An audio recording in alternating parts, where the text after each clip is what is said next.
Hi, friends, and welcome back to playing tribute to Ace Attorney Spirit of Justice, where we are on the right of Turnabout, Episode 3, third case of the game. And I'm jumping right back in from where I left off last time. Took a short break, had some food, and now I want to jump back into this trial because we are on a roll here. We are going to allow Maya to channel the spirit of to rust in me to see what he has to say about the murder of Pure Zealot, or, sorry, Real Nemu. Real Nemu. Yeah. Lots of answers to be found, lots of things to figure out, especially in order to clear our name with the High Priest's murder as well. Hopefully our investigation, or our a trial here, answer some questions about who really killed the High Priest. Let's jump right in, since, we're already in.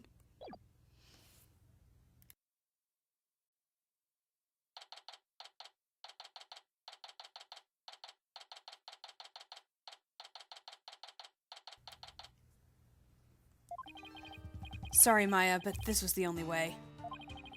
You sure you're up for this? Thanks for believing in me, Nick. Even though I don't know if my channeling ability is on point yet. Oh, right. Before she started training here, her success rate was only about 30%. I know you can do it, Maya. At least I hope she can. So, you sure you're ready? Yeah, at least I think so. You don't sound so confident. What about all your training? Training's one thing. Actually doing it is another. Oh, I see. Uh-oh.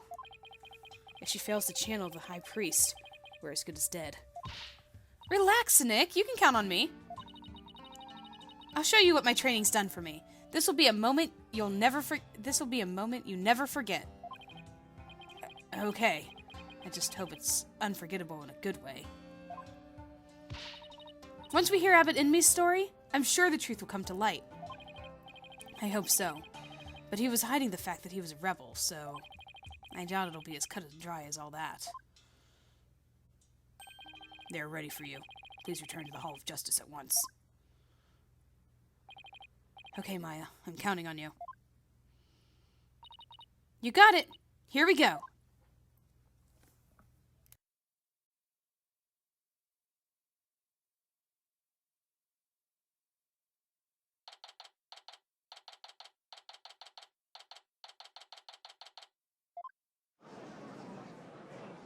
Oh boy, the people sound great. Sound totally ready for this.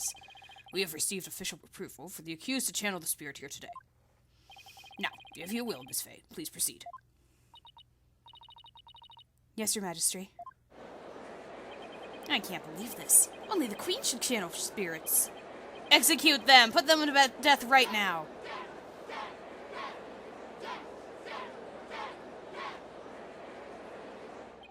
Come on, Maya. I'm counting on you.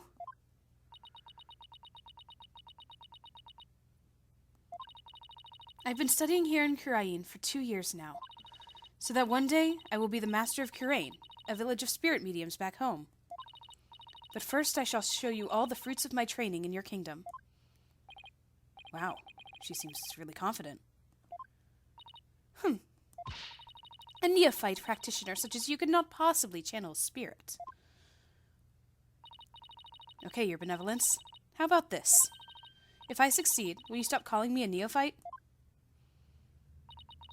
Very well, if you succeed.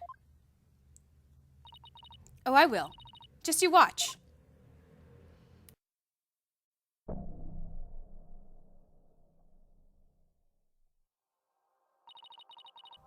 O spirit of to rust in me, slumbering in the Twilight Realm, return now to the world of the living. Sorry, she went too fast. I wasn't ready to have to actually read her words. Why couldn't they speak for her like they do for Rafa whenever she does her dance?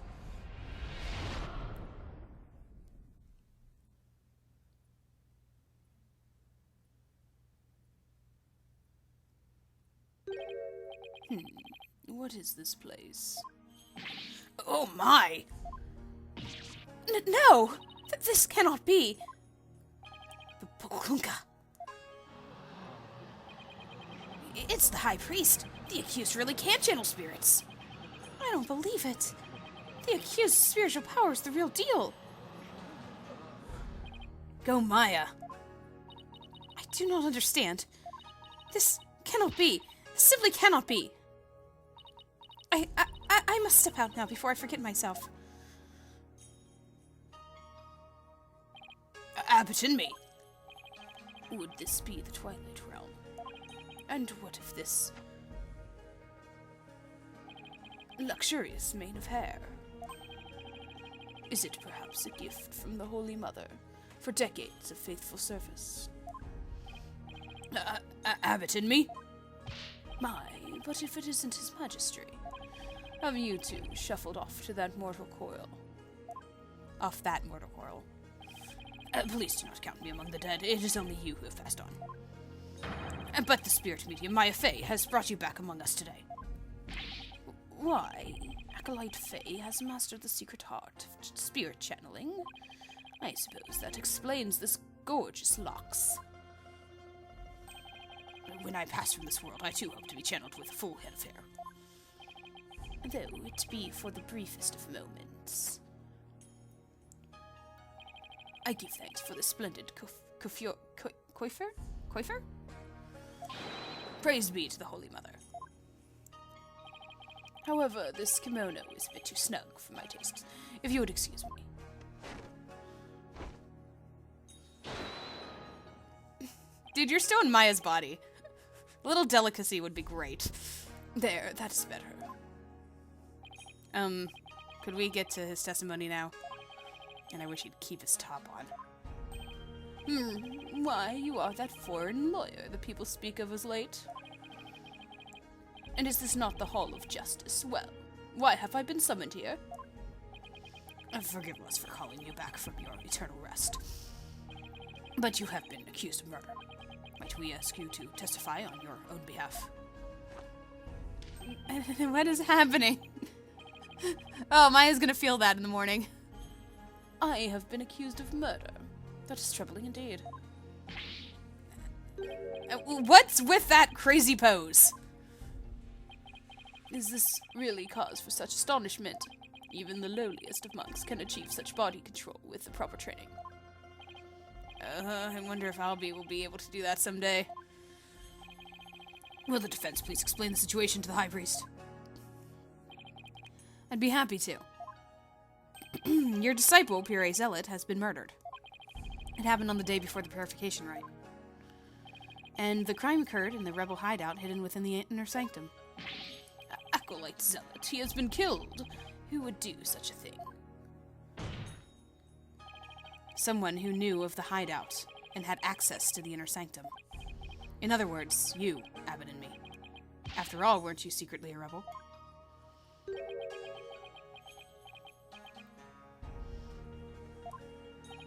Oh dear. That's still Maya's body. I hope he doesn't break anything.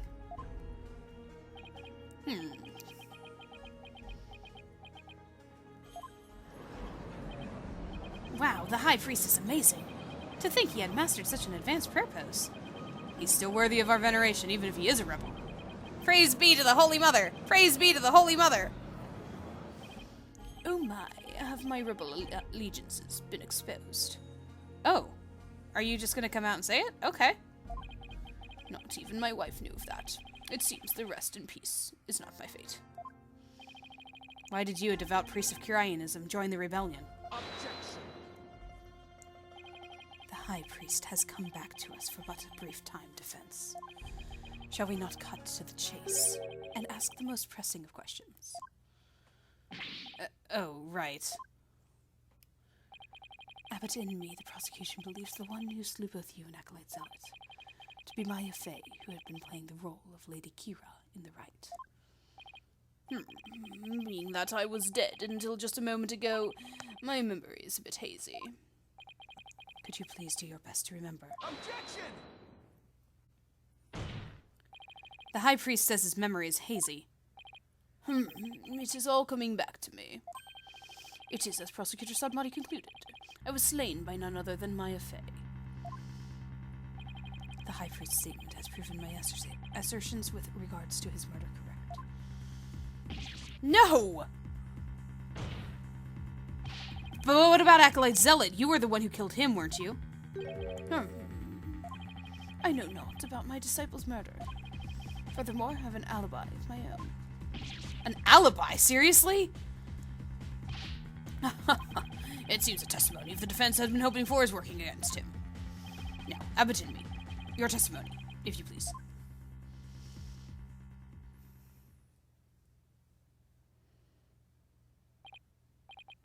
Yes, of course. Oh, wait, I totally lost his voice. Yes, of course.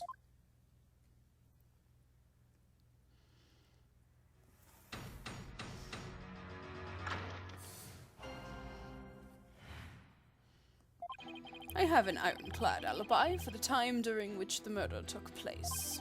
Just past noon on the day before the riot, I was entertaining guests at my home. And I believe my guests can corroborate this. You had guests? Just past noon. It's right about the time Zealot was murdered. Are you sure about that? Absolutely. Come to think of it, Rafa told me about a spirit's memory.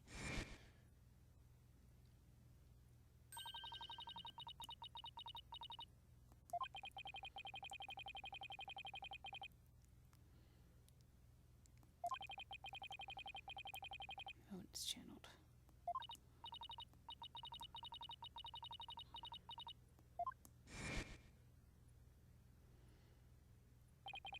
The High Priest seems to know exactly what he's talking about. So the question is, what would be the best angle of attack?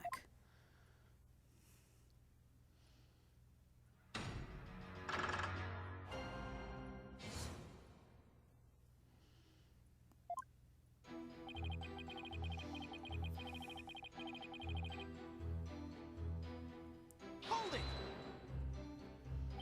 You used the word alibi as if it were second nature. Are you perhaps mocking me? Or is it perhaps the kingdom of Kirain itself you wish to ridicule? Come on, everyone and their grandma knows what an alibi means. We're not a bunch of country bumpkins here. We have plenty of courtroom dramas on TV. Peace, I say.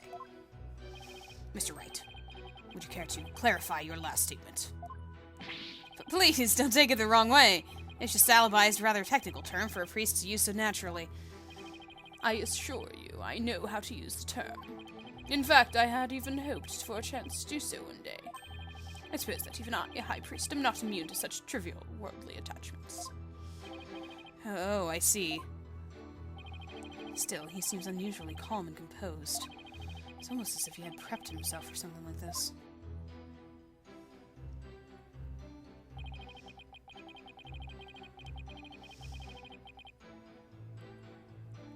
Hold it! Guests. Wait, hold on a second.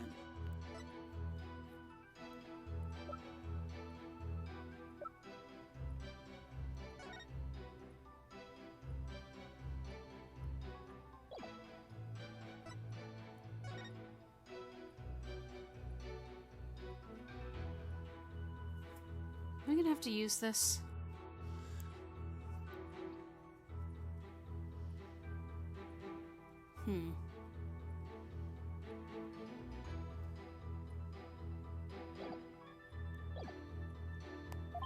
And you were entertaining them personally?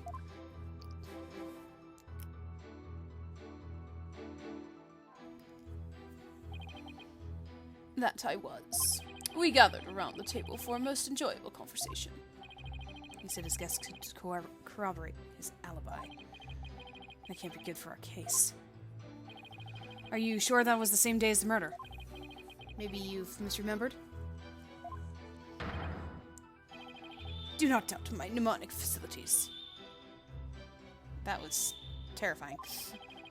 I may have died, but my memories up to that point are crystal clear. Sorry. He's pretty thin-skinned for a priest.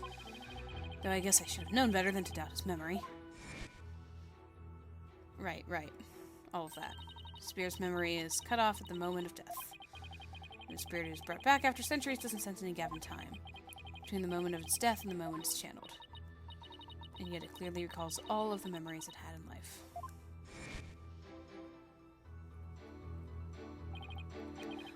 There's nothing better than enjoying Gingil cuisine with dear friends. That way everyone's breath becomes equally malodorous. Right.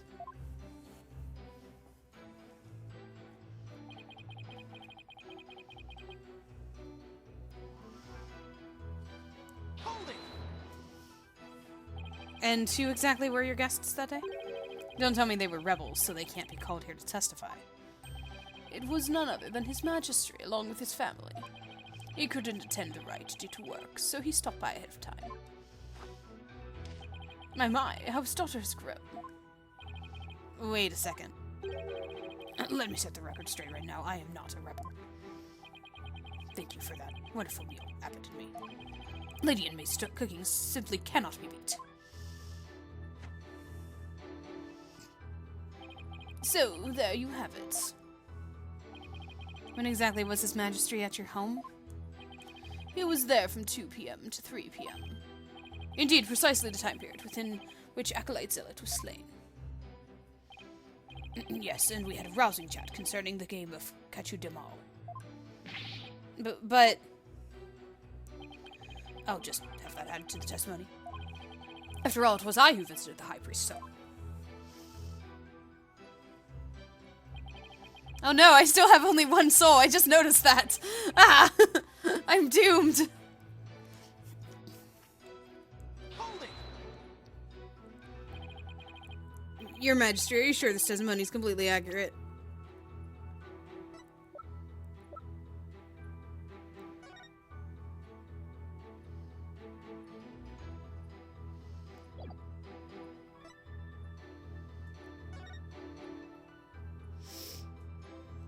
Is there any show of time here?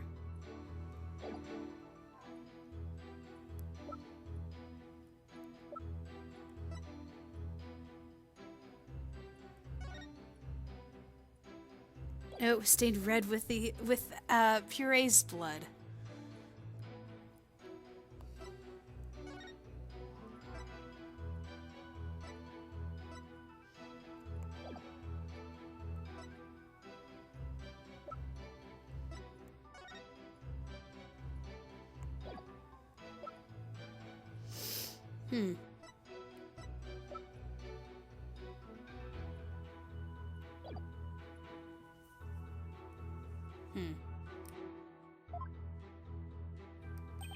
As sure can be.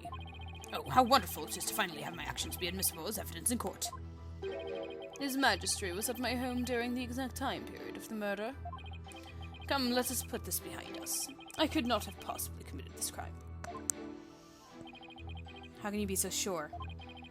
What if the clock or watch you were using was off, or you misread the time?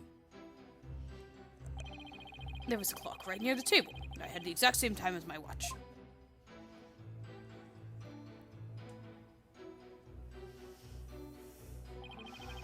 Now do you understand, lawyer?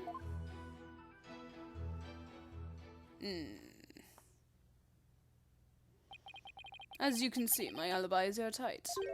Or do you still think I could have killed Acolyte Zealot? Ugh, His Majesty is a witness. Are you satisfied now? There is not a single discrepancy in Abbott and me's alibi. If I give up now, it's all over. And now hold on a second. Is there something, anything wrong with the High Priest's testimony? I mean, there isn't. But why are you giving me this choice if I'm trying to... what about the fact that he knows when he was killed? Did we tell him when he was killed? Because he shouldn't know that. Did we actually say?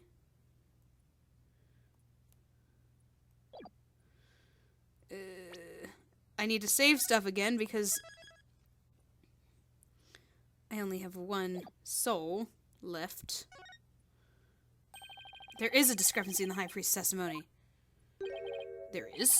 Well, then perhaps you could explain what it might be.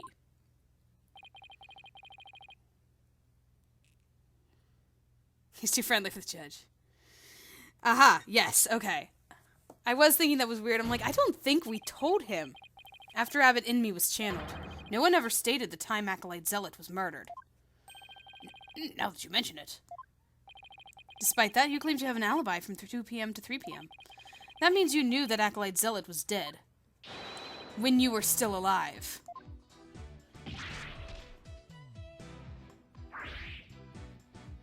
That was cool.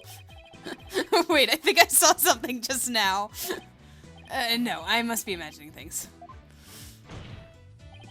So tell me, how did you know what time the crime had been committed?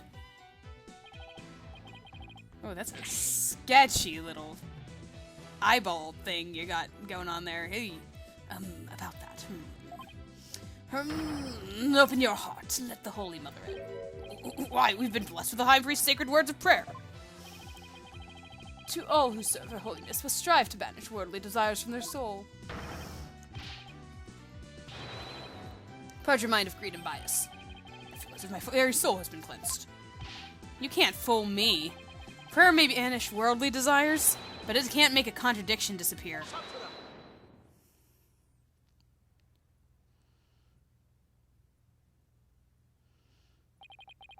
How can you be so sure? What's that supposed to mean? This lawyer seems to think little of the power of Kyraianist prayer. Huh?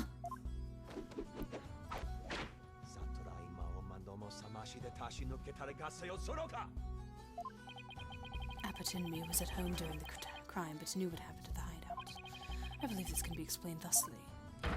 He must have had a way to monitor the hideout from his home. What?! You never cease to amaze, Prosecutor. As he has surmised, there was a listening device installed in the hideout. It enabled me to instantly learn of anything unusual, even when I was not there. Remember, the rebels had been using this as a top-secret hideout. It would be perfectly natural for them to install such apparatus. Wait, come to think of it, when I was searching the rebel hideout... Oh, there was a microphone. Darn! He's completely right. How did he do that? It was a listening device? It starts recording whenever it detects movement. And I heard just such a recording after His Majesty and his family left.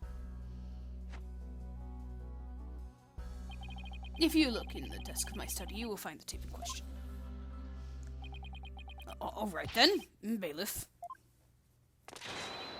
Yes, Your Majesty. Go retrieve the tape in question from the High Priest's home. At once, Your Majesty. The power of Kyraianist prayer. Even a putrid brain such as yours should understand it now. It's like the contradiction really did vanish. We shall ascertain the content of the recording once we have the tape. In the meantime, I would ask Abbot Inmee to continue with his testimony.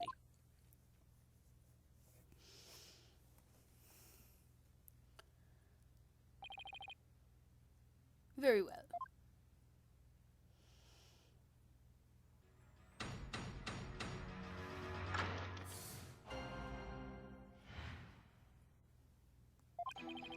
I was entertaining His Majesty and his family when the crime occurred. When I listened to the tape later, I heard a man and a woman quarreling. Sounded like an altercation between Acolyte Zealot and Acolyte Faye. After that, there was a loud noise followed by haunting silence. I have to find some way to attack his alibi. If only Maya were here. She's a way of putting me at ease. But seeing her like this is only creeping me out. Though the High Priest was a rebel, he was still a Kyraianist holy man. Therefore take care in your questioning, lest you invoke the ire of our people. Oh, I already have their ire. How dare he suspect the High Priest? May the Holy Mother strike him blind.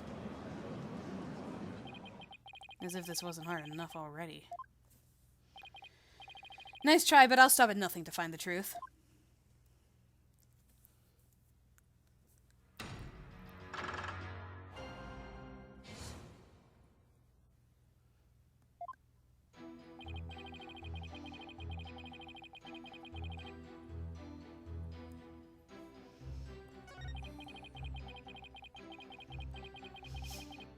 Holding.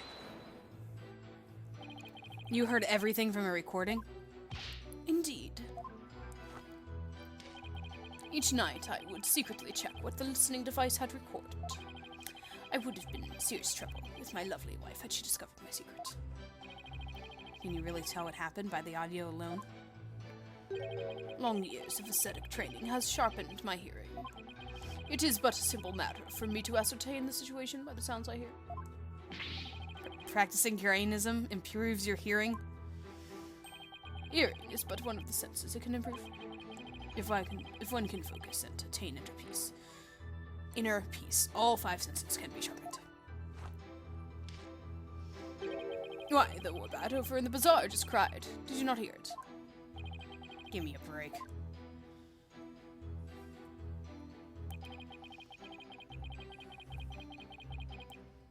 Holding. Hold on.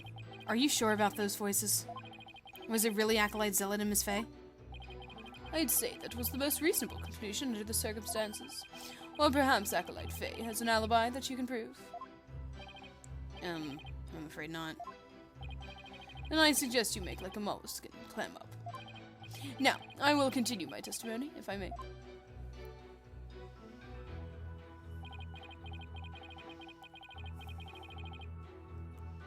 Holding.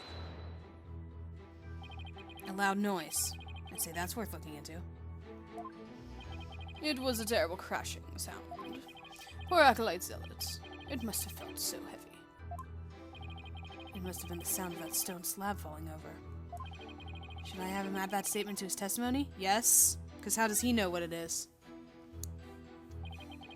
Please add that statement to your testimony. As you wish.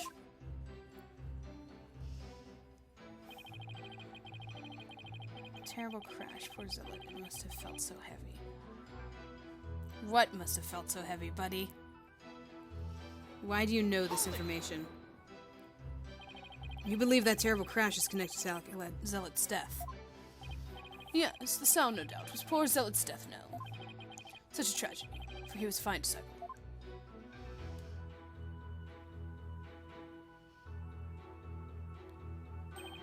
I would ask all here today to give a prayer for his departed soul. Zushire Matami Yoma.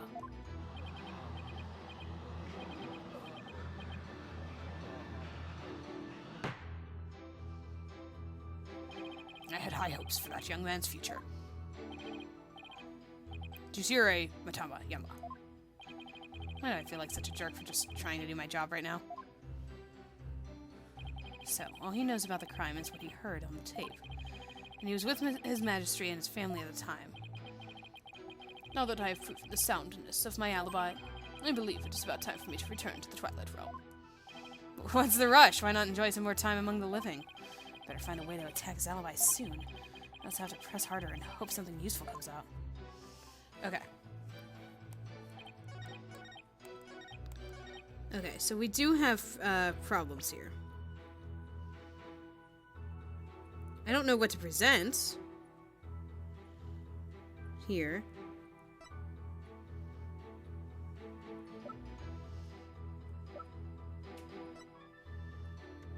I honestly don't know what to present here. I know that this is the problem, though, because he shouldn't know that it was heavy.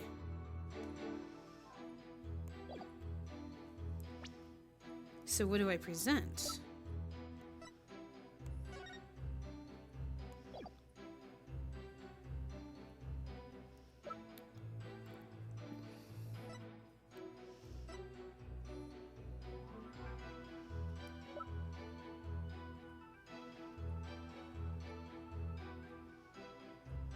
The cause of death? Because he was killed by being stabbed. Not being crushed. Objection! Nope, that's not it. Alright, you guys know that I know. Now it's just a matter of finding where to put it. Give me a second. So I'm gonna go with my gut of what I was going to present, which was going to be this. Objection! Nope. And again. Maybe I was right the first time. And it's about how he was killed. Objection! You know, despite all odds, I am enjoying myself. I do like this case.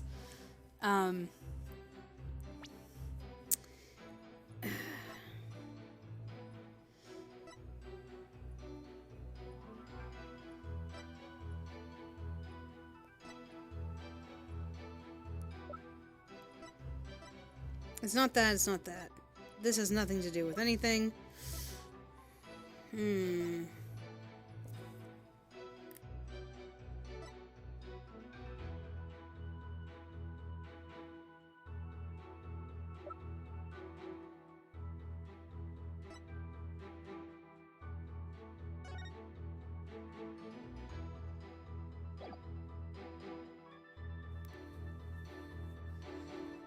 I got absolutely nothing.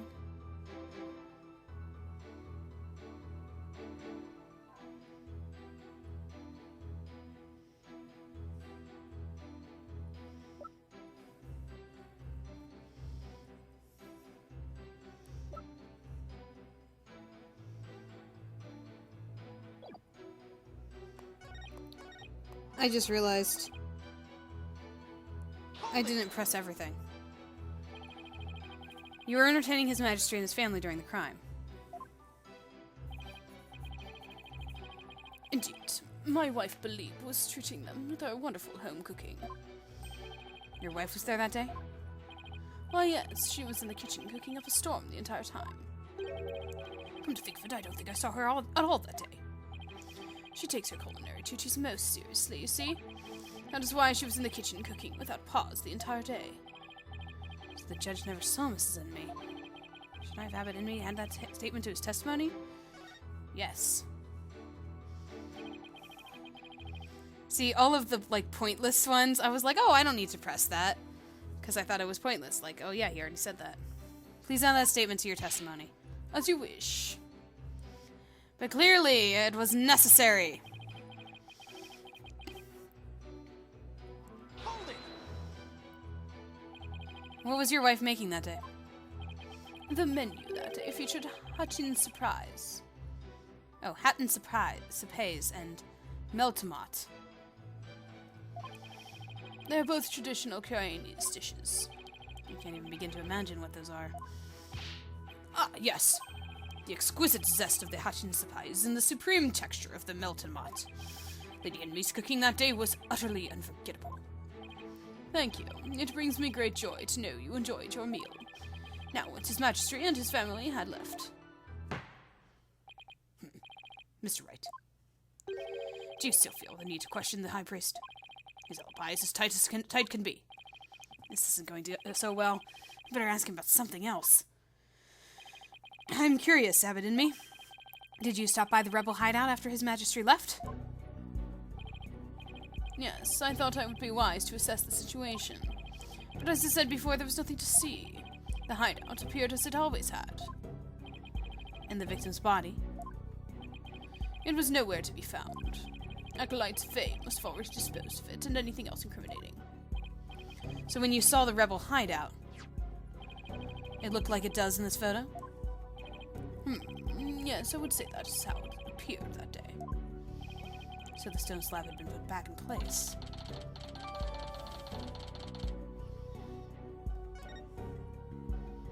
What about the blood-covered stone slab, blood-covered statue in the front of it? Mr. Wright, is it not time to concede defeat? No, wait, I need just a little more time. If you insist.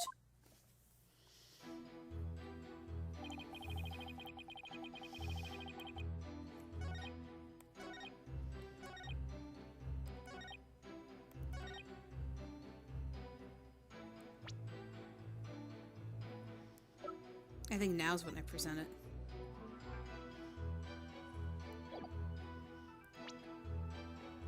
Because again, what was heavy?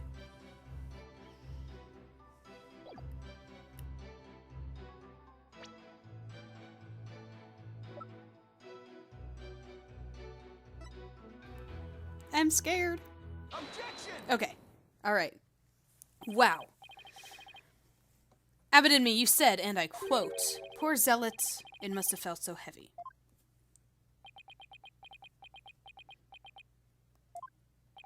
Why do you think he felt something heavy? You said the hideout looked like it did in this photo. If so, there's nothing that would lead you to believe he had experienced a heavy feeling. The fact is, of course, a stone slab did fall over onto Acolyte Zealot, impaling him and the Warbad statue behind him. But that was only revealed through her Benevolence's divination seance earlier. Would the defense please get to the point? My point is, simply hearing crashing sound shouldn't have automatically led him to conclude the victim was crushed to death. I still don't see your point. I'm saying that the High Priest knew. He knew how the victim was really killed. Oh, that's a picture. Thanks. Why? And that is information only the real killer could have known.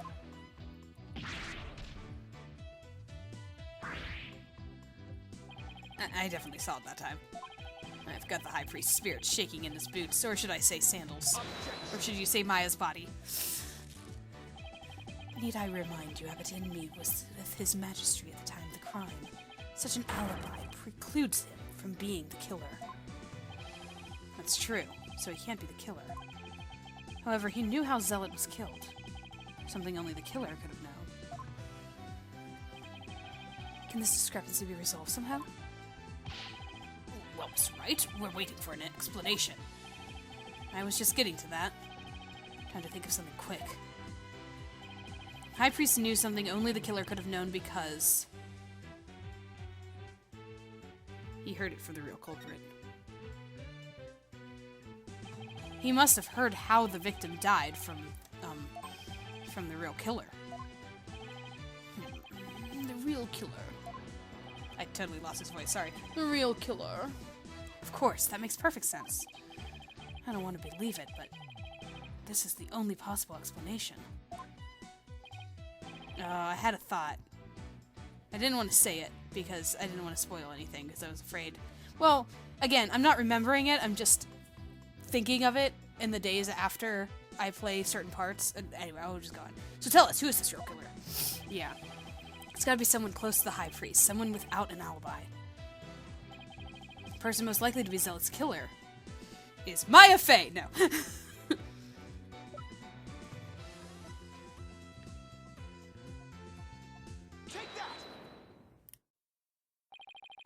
The music stopped. Your Majesty, while you were visiting the High Priest's home, you didn't see Mrs. Inmee at all, did you? No, I never saw her, but what does that have to do with anything? Did the High Priest ever leave your sight? No, we were talking the entire time. And the food was brought right in for the room entryway. So the High Priest has an ironclad alibi. But his wife does not. What the devil are you insinuating? I'm insinuating that Miss Inmee might have killed Acolyte Zealot. Yeah, and I think I know how to prove it. Objection! You have a lot of nerve making such a baseless allegation. She had no motive to kill Acolyte Zealot. He was like family to her. No. We can't entirely discount the idea. Especially if you consider that Mrs. Inmee could have been the one posing as Lady Kira. Objection! It's an interesting thought.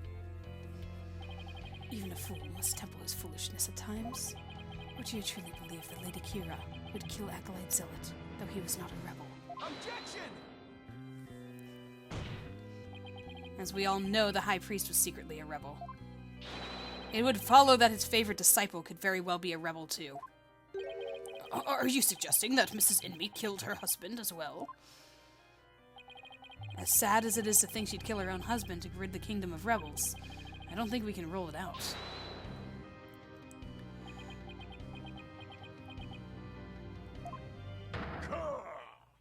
Oh, it's actually his voice that time. Yikes! You claim my wife is that rebel-hunting Lady Kira. And then she slew both Zealot and myself. My lovely wife! That is utterly impossible! Irk! Yikes! I've never seen the High Priest so angry. It is as Abbot Inmee stated. The accused has already been found guilty of this murder. It is far too late to return it. That's right, Mr. Wright. Now apologize to the good priest before he gets angry again. Quickly now. No, I'm not going to apologize. The true identity of Lady Kira is a major piece of this trial's puzzle. Admit it, Abbot Inmee. Your wife, Lady Inmee, killed you. Yet even now you continue to lie in an effort to protect her. How absurd. It appears the lawyer has forgotten. My lovely wife could not possibly battle the rebels in the guise of Lady Kira, for we are blessed with her holiness, and she is with child. Praise be to the Holy Mother. I completely forgot about that. And that abominable Lady Kira figure who slew me and Acolyte Zealot was the accused. This is bad, but I can't give up now. And don't forget, my client doesn't have the strength to fight rebels either.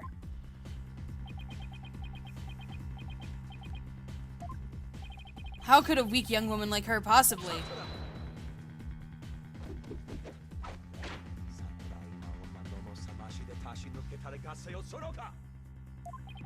Foolish oaf of a lawyer. If only you were as blessed as Lady Inmee. What? Surely the accused possesses the strength, or should I say the power. The power to battle those black-hearted rebels. What are you talking about? My good prosecutor, I see you have come to the same conclusion as I. Such keen insight. Then you have figured that out as well, Abbot Inmee. May I ask you to explain it to this putrid-brained lawyer? Certainly, for I cannot allow him to frame my lovely wife for murder. Foreign devil. Your Majesty, allow me to testify as to how Maya Fey is that murderous Lady Kira. Well, if it would assuage your anger, then by all means, please testify.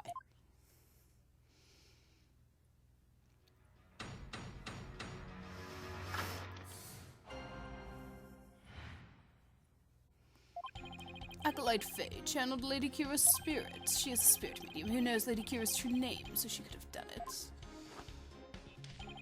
So it was the real Lady Kira who returned to root out the rebels among us. She attacked and killed me with strength far beyond any mortal woman. But... Do you understand now? Murder by spirit channeling explains everything. This is the only way the accused could have defeated one rebel after another. Indeed, I am a living, or shall I say dead, proof of her terrible power. Ah! Maya's ability to channel spirits has come back to haunt her. Now, is it not time to let it go, move on, defense? No, never. I'll never give up. Now what? Think! How can I prove that Maya couldn't have channeled Lady Kira? So, you know her name, but you still don't know her face. You need her face, too, don't you?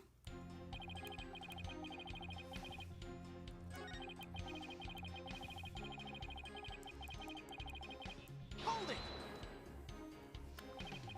While it's true she may be capable of channeling Lady Kira, I doubt there's any proof she actually did. We are talking about the infamous Ripple Hunter here.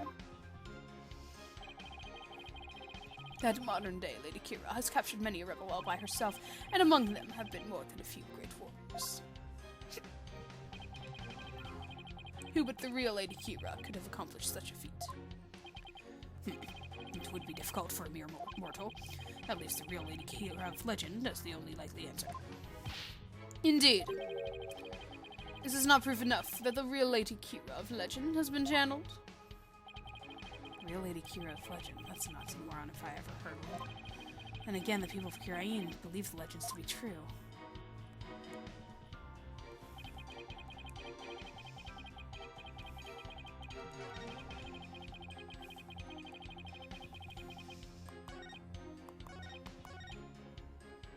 Hold it! My client channeled Lady Kira. Isn't that a little far-fetched?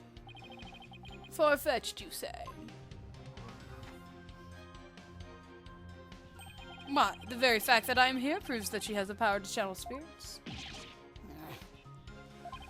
But you no proof she actually channeled Lady Kira. Oh, but I do.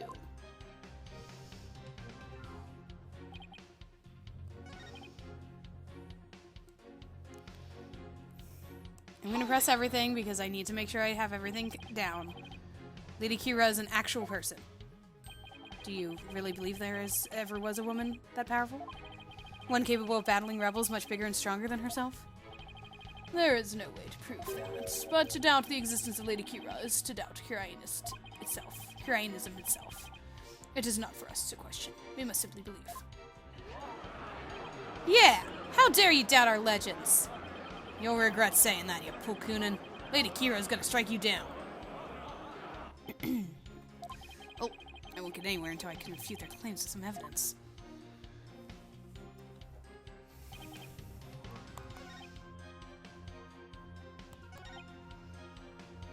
Hold it! A strength far beyond any mortal woman?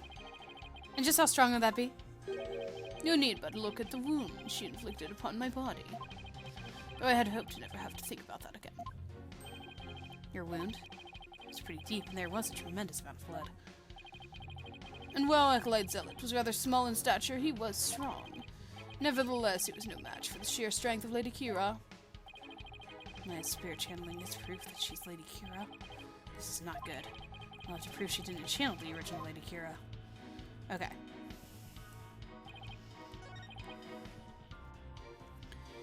Saving.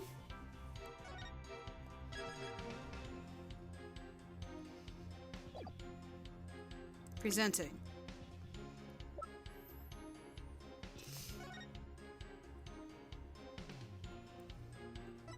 Because her face is still covered. Objection! Okay, good. Oh, thank goodness. The Tome of Secrets is only given to the priestess who performs the purification rite.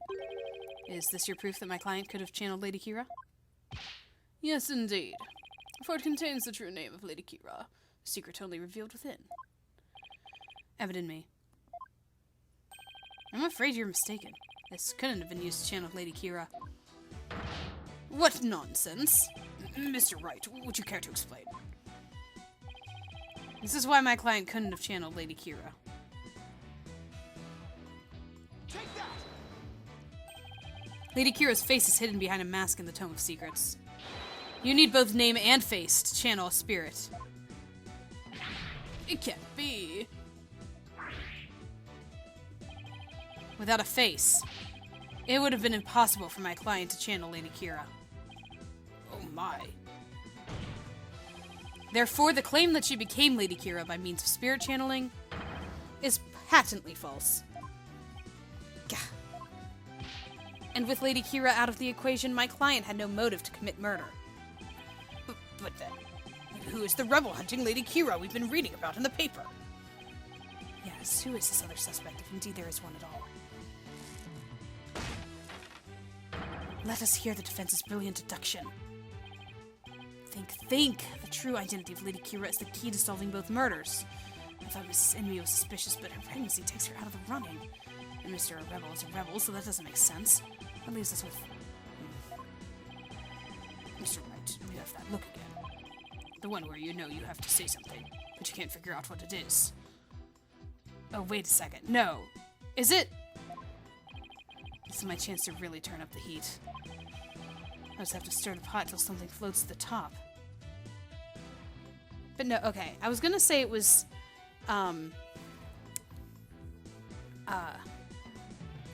Zealot. But if it was Zealot, he was already dead when the priest was killed. So the one who killed the priest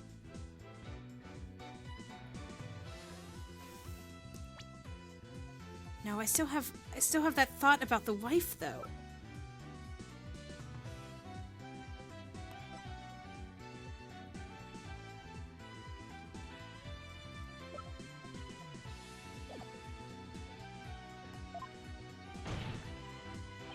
Your Majesty, I know who's been posing as the rebel hunter in Lady Kira. You do? Are you sure about that? I think it's Rebel. But that's still not the one who killed the priest. Yes, completely. I sense that I may regret this, but please go on and explain. Thank you, Your Majesty.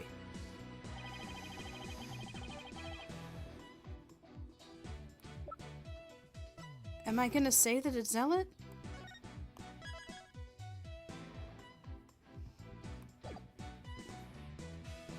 That would make the motive for the priest to kill him.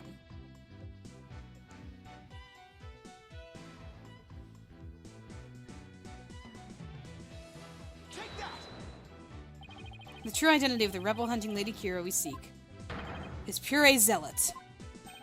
What's this? The High Priest's murdered disciple was Lady Kira, you say? It's gotta be, right? Right? Right? Peace. I say peace. The defense will continue. Gladly. Yes, Your Majesty. I whittled down the list of suspects until there was only one left. But a process of elimination is not the same as solid evidence. I assume you have evidence to back up your claim? Yes, of course. I will have some in a moment, that is. At least I hope so.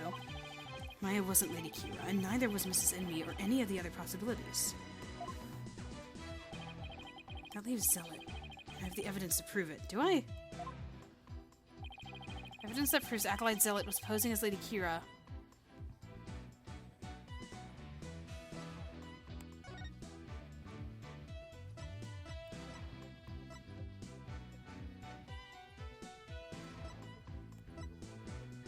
Two years ago.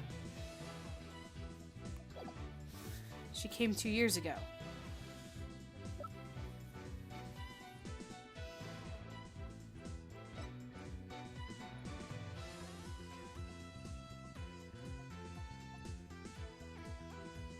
He was in his home.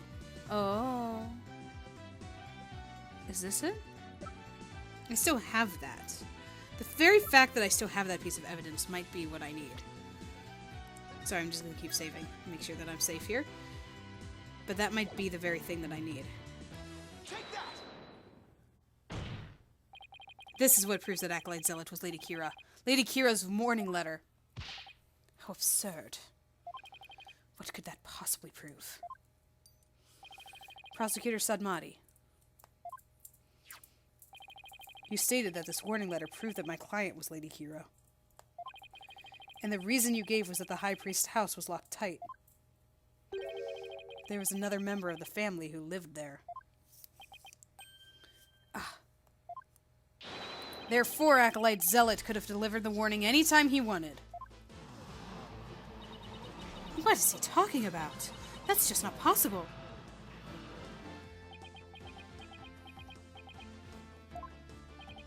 Are you saying Lady Kira was not the culprit, but rather the victim? That's exactly what I'm saying. But that would overturn the entire premise of this case. This trial has proceeded on the assumption Lady Kira was behind the serial killings. But if Lady Kira is one of the victims, who was the killer and what was their motive?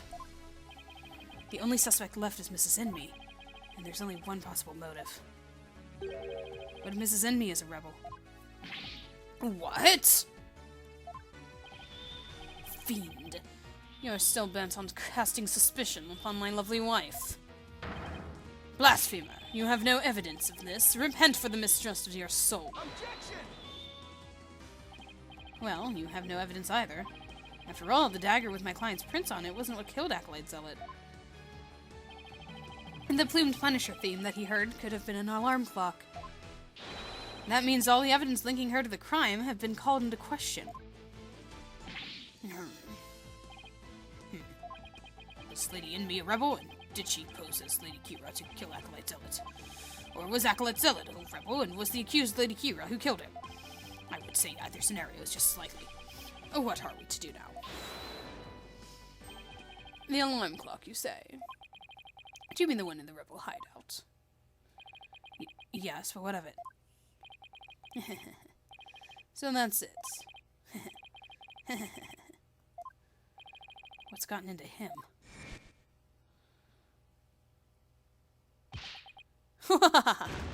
They always laugh. Ha ha ha ha! Abbott and me, just what is so comical?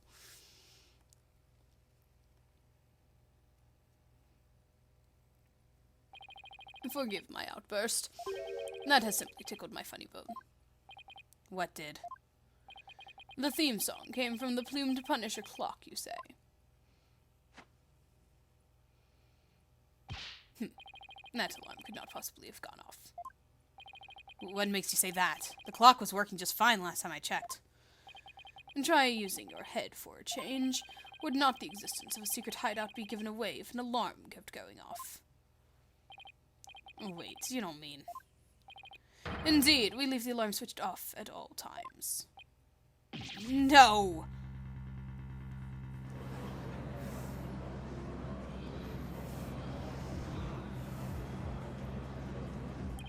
In that case... I'm sad to say the defense's claim does not hold water. Would you care to respond, Mr. Wright? Oh, This can't be happening. Not now.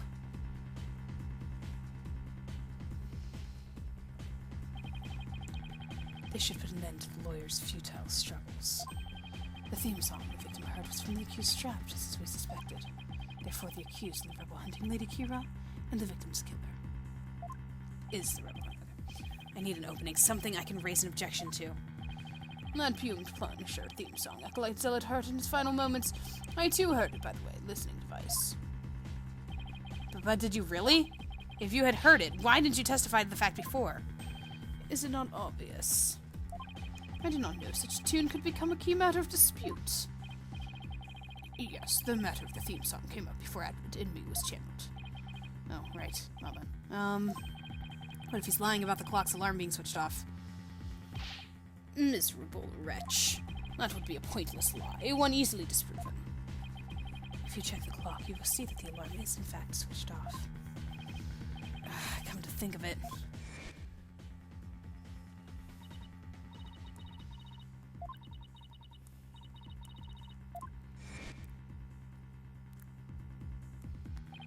We set the switch back into the off position before we left. I remember hearing it clearly. Those distinctive Tego drums in the intro are etched in my mind. They went... Duck-a-don, don, don, don, don, don, don. Distinctive Tego drums in the intro? This trial has gone on far too long. Shall we move ahead to the verdict phase now? By all means, and let us also return Abbott and Me's spirit to the Twilight Realm. Before I go, let me say a word to my darling wife. Objection! Let me say a word to your darling wife. Now hold on just 1 minute. Your Majesty. Yes. The High Priest's statement is inconsistent with a certain piece of evidence. It is? Still you writhe in defiance of your fate.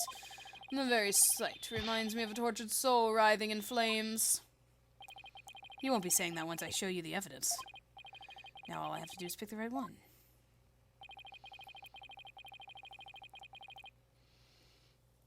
So, I was thinking this before.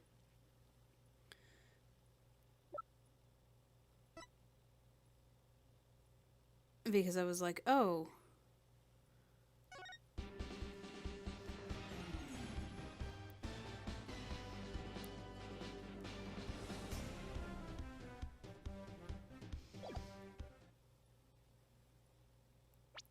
Sorry, I have to save it just in case I'm hitting the wrong button.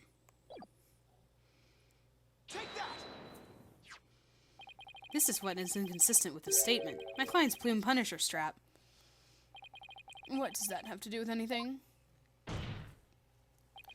it plays the Plumed Punisher theme song. And here it is. The theme to the Plumed Punisher, Warrior of Neo Twilight Realm.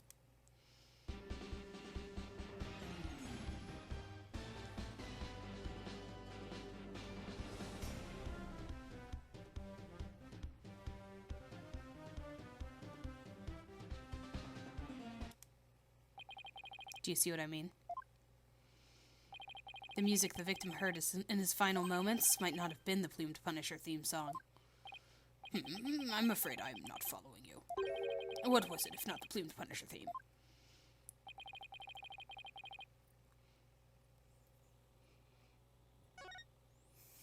In his final moments, Acolyte Zealot heard the Steel Samurai theme. There are no taiko drums in the intro of the Plumed Punisher theme, so what Acolyte Zealot actually heard in his final moments was the theme of the Steel Samurai, Warrior of Neo Old Tokyo.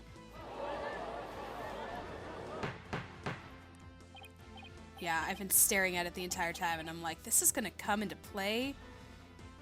And whenever we hit that, because I was in the room and I knew about how the murder took place in that back room. Whenever we saw the mirror that did the music, played the music, I was like, oh, he's gonna have heard that, but mistaken it for the Plumed Punisher, and we're gonna say, oh, it's the alarm clock, but it's really the samurai theme song. And I actually thought it was gonna be like one of those insights that she fixes, like she goes back into the, not the insight, I'm sorry, the part of the seance vision where she fixes it and it becomes more specific. But no, it's just gonna be right here.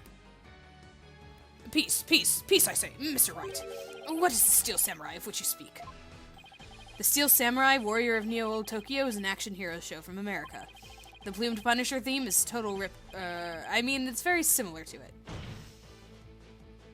If you didn't know about the Steel Samurai, you could easily mistake the two. But the fact that Acolyte Zealot heard music from an American action hero show is irrefutable evidence that the accused was at the secret hideout. Sorry. Actually, no. You have it backwards. Backwards. That's right. Miss Faye met an avid Plumed Punisher fan here in Kurain. And as a token of their friendship, she traded a certain Steel Samurai item she had for the Plumed Punisher strap. And this avid Plumed Punisher fan was the one who killed Acolyte Zealot. Yes. And that avid fan is none other than the High Priest's wife. Believe in me. Do you have evidence to back up this claim, Mr. Wright? For as forgiving as the Holy Mother is, I doubt she would tolerate yet another dose of your baseless slander. I suggest you prepare yourself to face Her Holiness's wrath. Oh, I'm prepared. To turn this entire case upside down, that is. I'm assuming that it's, like, showing, like, 3 souls blinking right now, but, this is my last chance. I better take a deep breath and review the evidence. I've seen it from the start. Very well, then. Please present your evidence, if you would, defense. The evidence that proves Mrs. Inmee was the one who killed Acolyte Zealot is this. Like I said, I knew it from the very start, or I was looking at it from the very start, but, I only have one soul. One Mitama.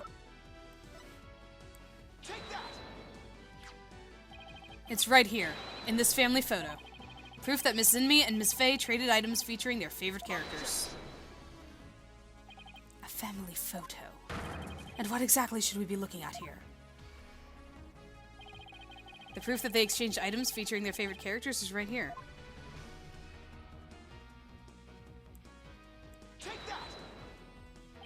Look at Mrs. Inmee's left wrist. You can see the Steel Samurai's trademark top knot right there. Which clearly makes this a Steel Samurai watch.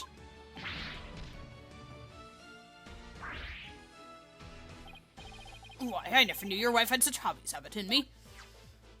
Do her hobbies include murder? This family photo was taken right before Acolyte Zealot was murdered. By that point, my client had the Punisher strap and Mrs. Inmee had the Samurai watch. So what the victim heard in his final moments was none other than the sound of the watch Mrs. Inmee was wearing. I wish to amend my testimony. What I thought were taiko drums was something else. My wife never had such a watch. It's the truth, I tell you. You must believe me, Your Majesty.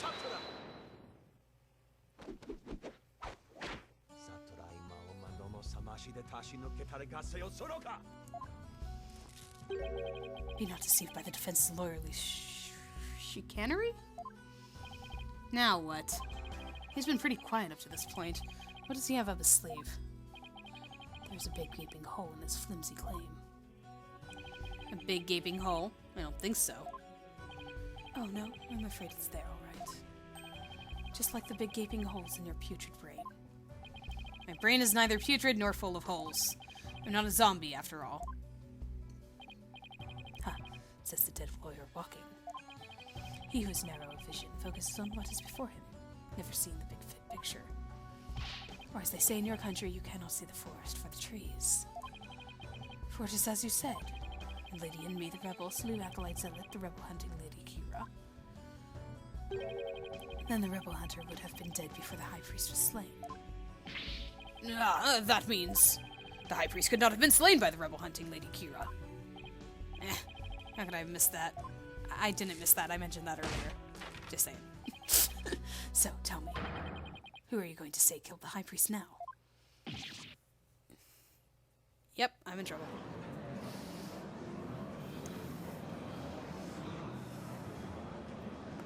I don't know. Do you finally understand the sheer size of the holes that riddle of your the sheer size of the holes that riddle your putrid brain? I'm in hot water now. I don't have any other suspects in the High Priest's murder. You're a mindless zombie. You should have begun your journey into the Twilight Realm long ago. Now let it go and move on. No, I will never give up. I just need to think things through and figure it out.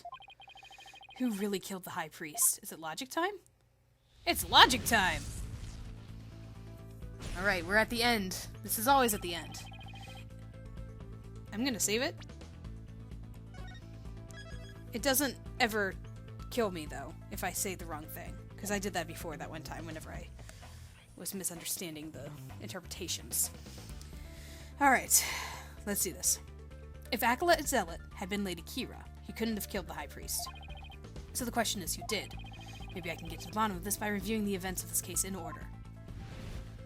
What evidence could tell me something about the crime scene before the murder? Maya's testimony. She was talking about how it was red. How the water was red. I noticed that before. The spring was stained red before the rite. Maya said the spring had been stained red before the rite even began. The spring was already red before the High Priest's murder because of Zealot's blood.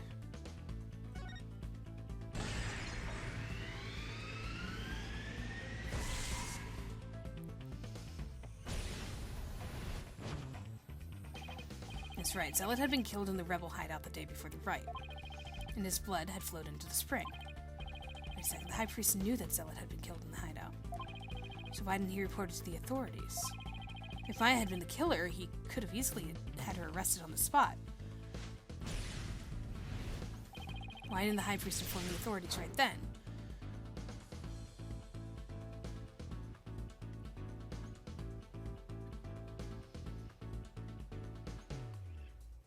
To keep the hideout hidden. He didn't threaten her.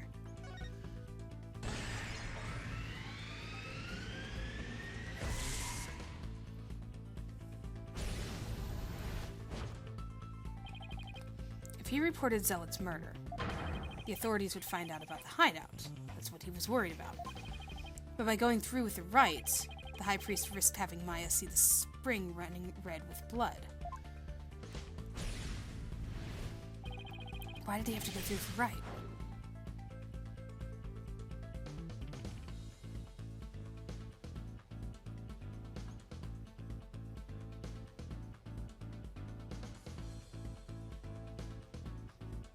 No, he didn't.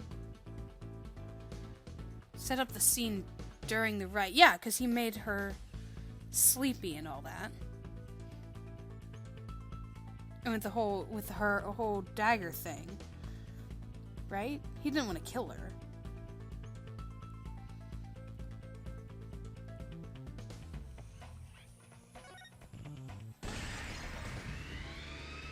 No, he's not doing anything against Maya. He has the right to cover things up. I'm going to set up the crime scene to conceal the hideout. Okay. It's still not showing who killed him, though. And no, he didn't want to do anything against Maya. There was nothing going on with that. But how was he planning on concealing the source of the blood in the spring?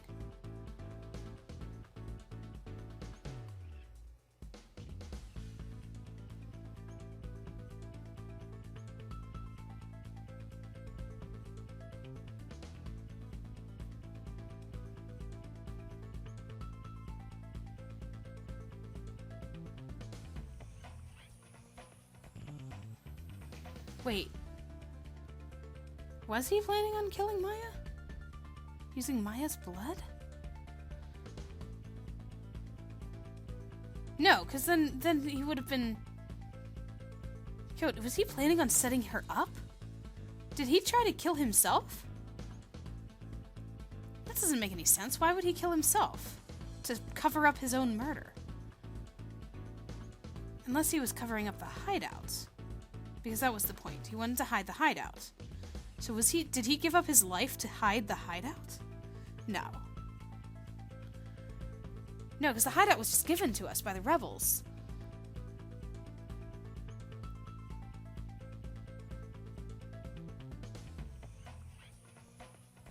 I'm so confused. How was he planning on concealing the source of the blood in the spring?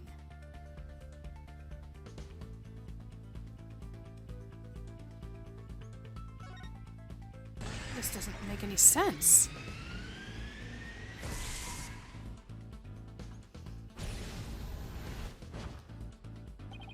He concealed the source of blood with his own. That was how he kept the rebel hideout a secret. It's all starting to fall into place. Is it, though?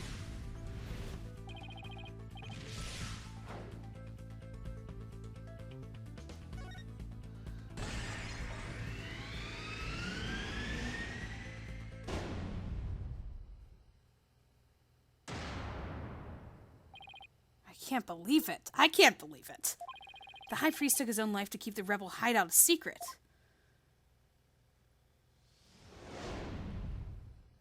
Man.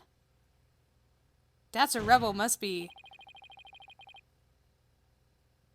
will be very upset to hear that he just gave me the key to his... to the hideout. To show everything here. The High Priest wasn't murdered by anyone. He took his own life to keep the rebel hideout a secret. What? What's this? Break it down for me, Phoenix.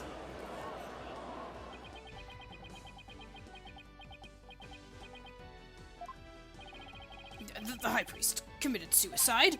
I have never heard of anything more absurd. The lawyer has placed a stain on the good priest's death with his putrid brain. Its putrid, gaping holes are as large as the hole in his logic. What hole? You still fail to understand. You truly cannot see the forest for the trees. You claim the High Priest took his own life. But have you considered who brought the dagger to the Plaza of Devotion? After the High Priest was killed, the dagger was thrust into Acolyte Zealot's dead body. Only the accused, Maya Fey, could have done that. It is as Prosecutor Sadmati says. Your claim is rather porous in its logic. And your evidence is too weak. You cannot prove that the High Priest took his own life to conceal the rebel hideout. You're right. The dagger was impaled in Zealot's body, but his body had been placed at the plaza the previous day. Almost right. Would you care to respond? Zealot's body was already in the plaza the day before the rite. But what if the dagger was also already in him at that time? The dagger was never at the inner sanctum.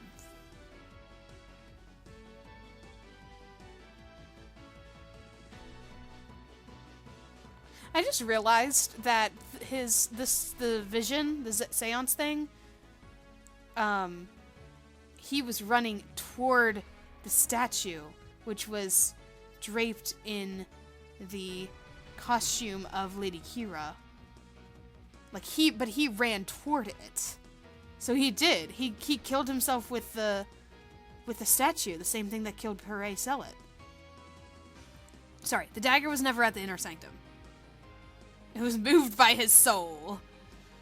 Oh yeah, no, that's what I'm talking about right now. He ran at the statue.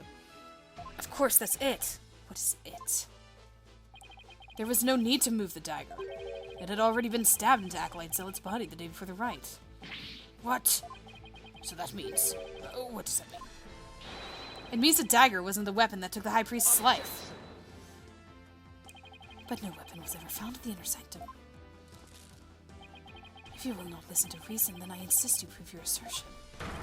Show us what you believe the real murder weapon to be. The real weapon. I've got nothing, but I know there had to have been a weapon there. Maybe I think back on a trial that's far, I'll spot the clue I need. Well, would the defense care to tell us what the real murder weapon is? This is what really killed the High Priest. It's our good friend the Warbad statue again. Because if he ran at it to die...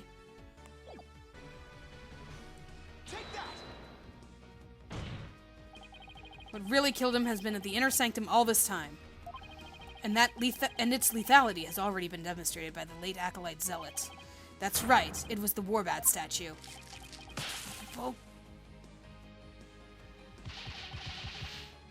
And defeated. You believe that statue claimed both victims' lives? Would you care to chime in, Abbot in me?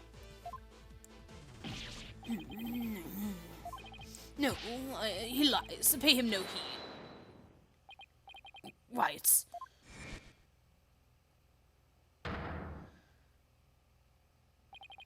Lady in me.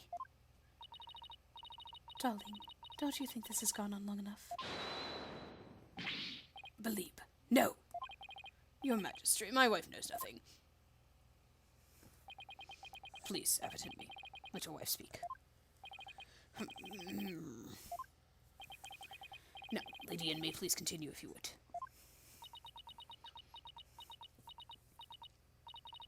Is that time again? And what time would that be? 2:30 in the afternoon. The time my husband conducts his daily prayers. And the time Purée was slain.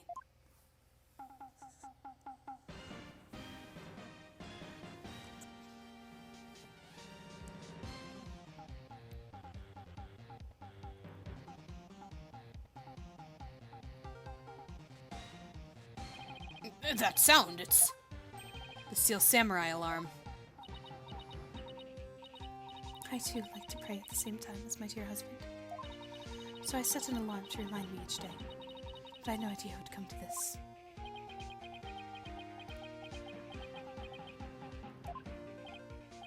No, stop. She knows not what she speaks.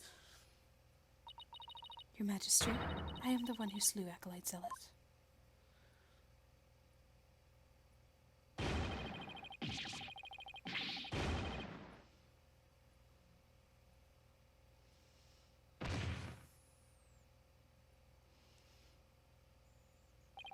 Abbot in me.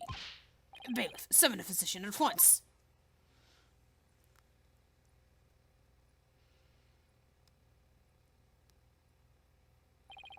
The physician is now attending the High Priest, so there's no need for fear. Now, let us continue. And what about the half of him called Maya that is still among the living? Mrs. in me, will you tell us everything you know? The truth is, I am a rebel, just like my husband. This tragedy unfolded before the rite, during the Feast of Blessings. I'd gone to the rebel hideout to prepare it for Dad's escape. And that's when Acolyte Zealot suddenly appeared. Yes. Purée was shocked when he saw me there. Acolyte Zealot did not know you were a rebel. I do not believe he did. I believe he was there simply to investigate the hideout. And then he suddenly came face to face with Mrs. Inmee. So the true identity of the rebel hunting Lady Kira was Purée Zealot. Yes. He was a member of the secret police serving directly under the Minister of Justice. Secret police. And this is what he had said to me. I can kill rebels with impunity. The Justice Minister has my back. He was using his position within the secret police to deal us rebels a heavy blow. But murder sanctioned by the Crown is still murder.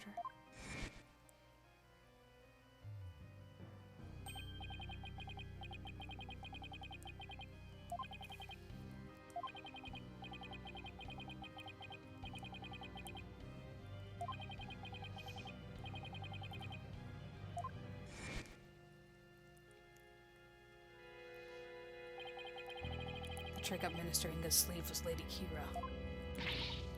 No, this can't be. My father would never. This must be a bolt out of the blue for Rafa. This explains why Acolyte Zealot abandoned his real name. Yes. Even went so far as covering up the tattoo that all Curine's clergy members receive. Lady Kira was a member of secret police. That explains why no order was given to investigate her attacks.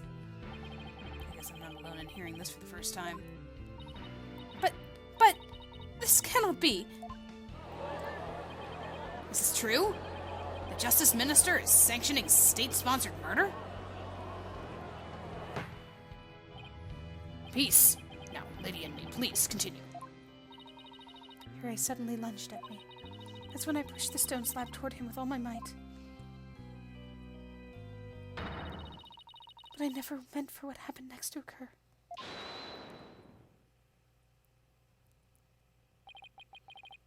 Allow me to take it from here.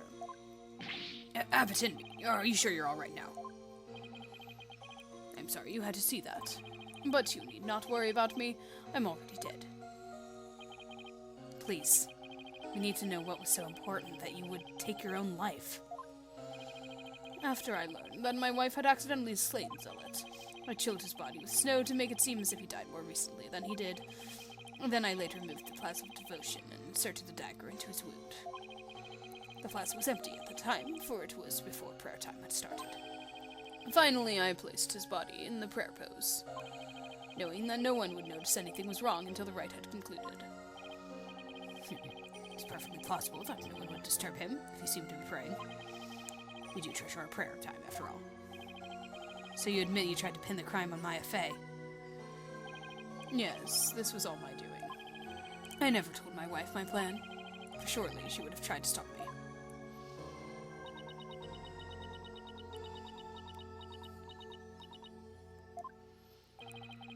How'd you get Miss Fey fingerprints on the dagger?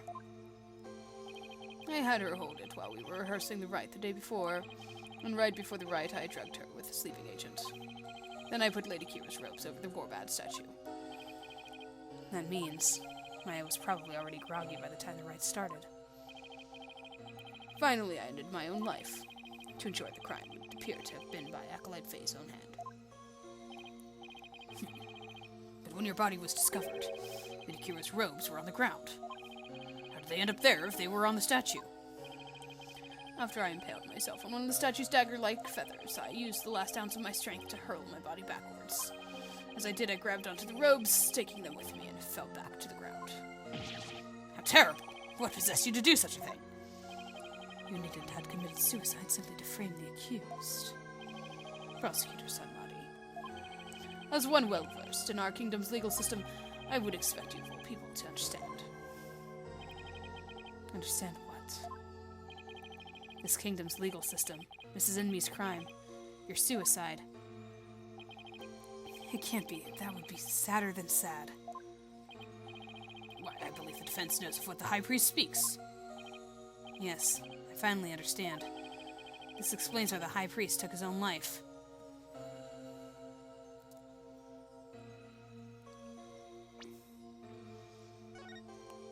I'm sorry, what?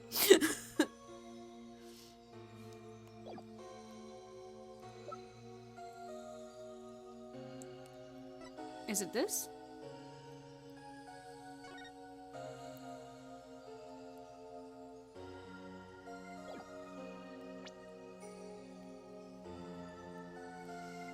Kingdom's legal system, Mrs. Inmi's crime, your suicide. To frame the accused.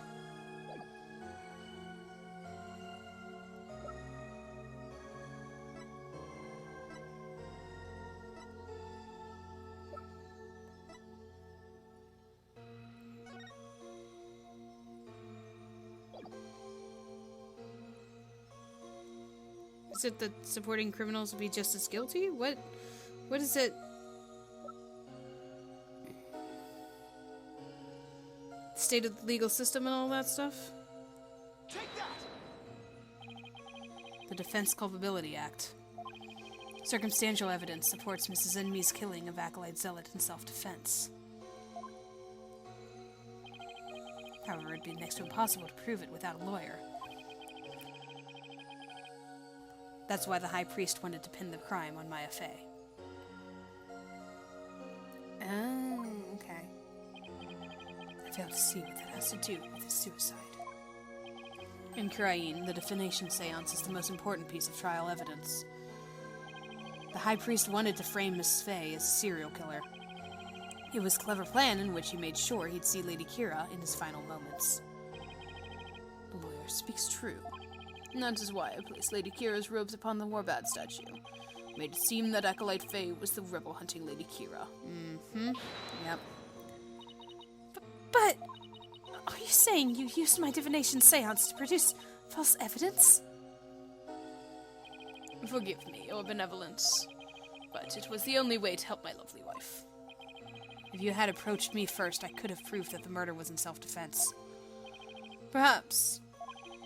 But I had little faith in lawyers, despite being a rebel. How utterly foolish to cast away one's life for such a reason. There must have been other ways to cover up the crime. Yet, had I done so, my wife would rush to my defense, and when the case went to trial, she would suffer the same fate as I under the Defense Culpability Act. I could not have lived with myself had she been convicted because of that fiendish man. But this cannot be. All I have done, under the laws of our kingdom, it has all been... Poor Rafa. She's really taking this hard. But I can't say I'm surprised.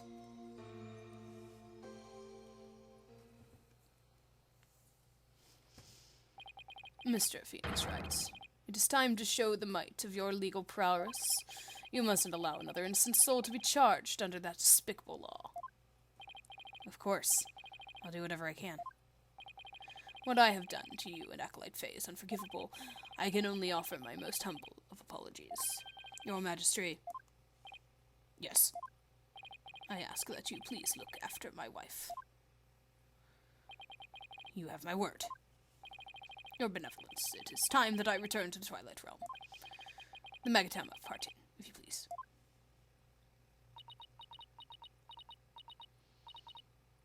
Very well. Your Benevolence, please, allow me the honor. Yes, it would be more fitting for you to send him on his way. Mrs. Enmi. Darling, I'm so glad I was able to see you one last time. Thank you for everything.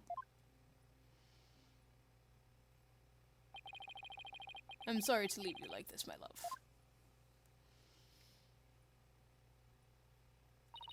But now you can watch over me from the world beyond.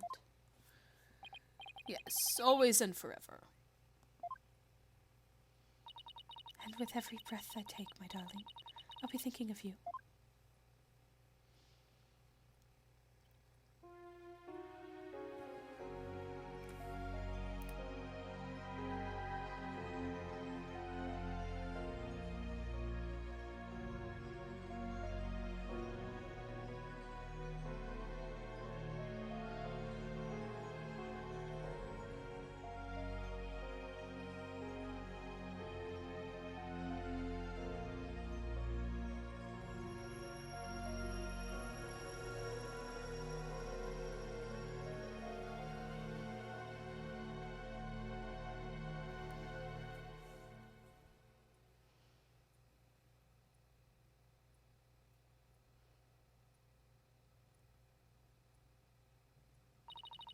Farewell, my darling to rest.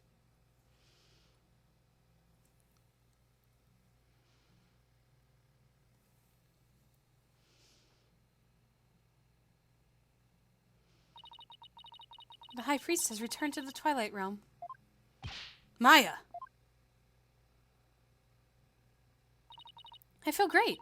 I guess that means he didn't leave any regrets behind. Oh! But what about the trial, Nick? It's over. It was a sad reality born of love and a great tragedy born of the Defense Culpability Act. Well, I see no need to continue this trial. Does the prosecution have anything to say? Mr. Phoenix writes, I owe a debt to you, one that I will pay back in court someday. Is it a positive debt, or is he going to do something? Now, to deliver today's verdict and to overturn that of yesterday's trial. With respect to all current and previous charges against them, I hereby declare the accused Maya Fey and her defense Phoenix Wright not guilty. Yay, butterflies!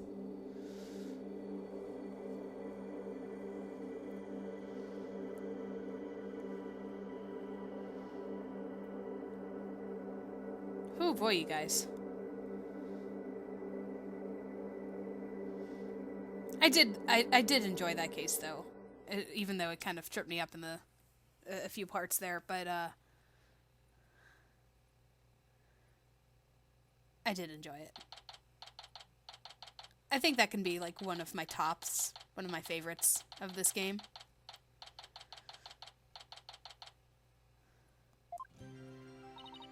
So I was thinking, Nick, the legal system here is really stacked against the defense.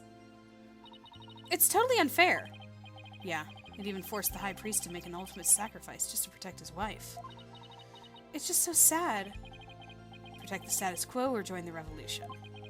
If the real Lady Kiro were here, I wonder which side she would take.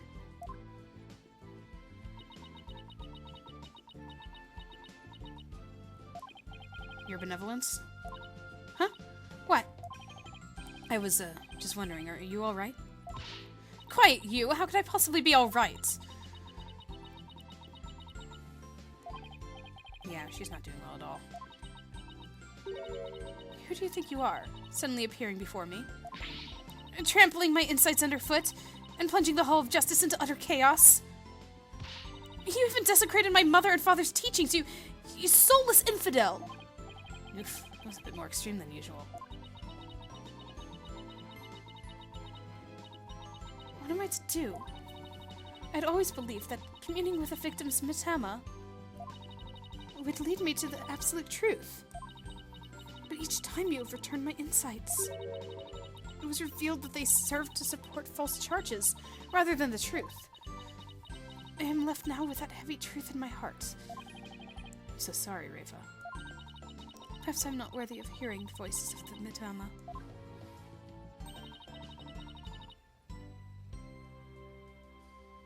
I think this is Sadmati. That's where you're wrong, Your Benevolence. What? Oh no, it's Maya. I was thinking it might have been Maya, but I'm like, why would it be question marks? She's been here the entire time. That's where you're wrong, Your Benevolence. There you go, Maya. How dare you? Your role is to bring forth the voices of the Mitama into our world. If you don't do it, who will? You know nothing, Maya Fey. It was spirit channeling, not a divination seance, that brought the truth to light. How dare an outsider like you employ the Queen's secret art? But what can I do? My spiritual power does not even approach yours. It's not a cruel joke.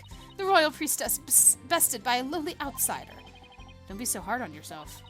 Why not? It's worth at least a laugh or two. You shouldn't talk like that. Huh? Oh, that's a new one. A new sprite. Listen, Your Benevolence. You were just fulfilling your duty, weren't you? And you're the only one capable of performing the divination seance, right? The station of Royal Priestess is not something to abandon lightly. The station of Royal Priestess? The people of your kingdom believe in you, but if you really mean all that you just said, then what are they supposed to believe in? You know not of what you speak. Actually, I kinda do. After all, I'm only here training so I can become the master of my village back home. village master, you say? I did not know. It seems I owe you an apology. For even today, I called you a neophyte practitioner. It's all right, Your Benevolence. Thank you for finally acknowledging me. Future queen and a future village master? Guess it shouldn't be a surprise, considering they may have had a common ancestor. Maya's right, Your Benevolence. But Barbed Head, your insights were a crucial piece of evidence in this last trial. It doesn't matter if they weren't always 100% accurate. You should be proud of what you did. You played an important role in ensuring that justice was served. And besides, your insights aren't the problem here. It's your kingdom's legal system. Without lawyers, your insights have come to be accepted as the sole truth. And the Defense Culpability Act, which gave rise to that, is the root of it all. But that's the dangerous thinking of a rebel! Your Benevolence, as Crown Princess, you are destined to rule this kingdom one day. That means there will be many things that you alone must determine. Things like how to keep your people happy, and what is true and what is false. And most importantly, what role you must play therein. I wonder if I'm even up to the task. Knowing you, Your Benevolence, you're more than capable. I've never heard Maya talk like this before. She's really come a long way. That didn't sound good. What was that? It came from the hallway. Smoke! We'd better go check it out. Hurry! Is that like a bomb going off? What the heck? Mrs. Inmee! Mr. Wright, Acolyte Faye, I'm so sorry for what transpired. You were almost sentenced to death because of me.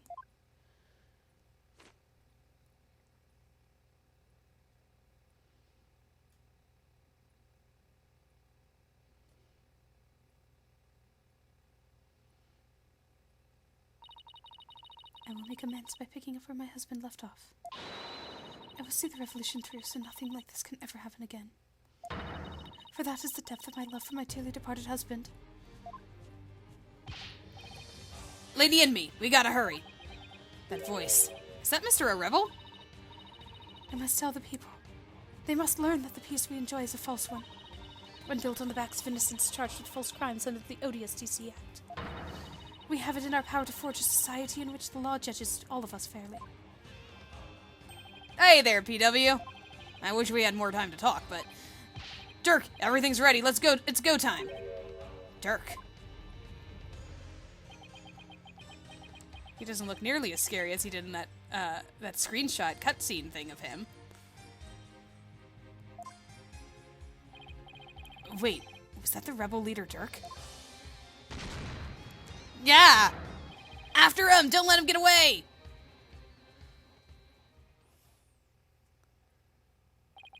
The power to forge a society in which the law judges all of us fairly. It's the start of a legal revolution.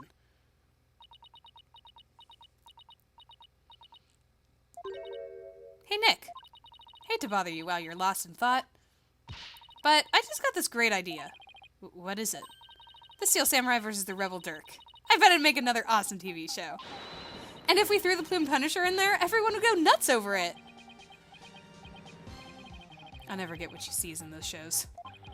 But it's good to know that no matter what happens, Maya will always be Maya. I don't know. I think Phoenix is a fan. Also, we know Edgeworth is. Edgeworth is also a fan. Yeah, no, despite the struggles, I did have fun with that case. It was a good one. A lot of background, a lot of information for that overarching plot we've got with Dirk and you know, all of the rebellion and the lawyers and everything going on there. Wow, serious Phoenix look there. Crazy. Okay.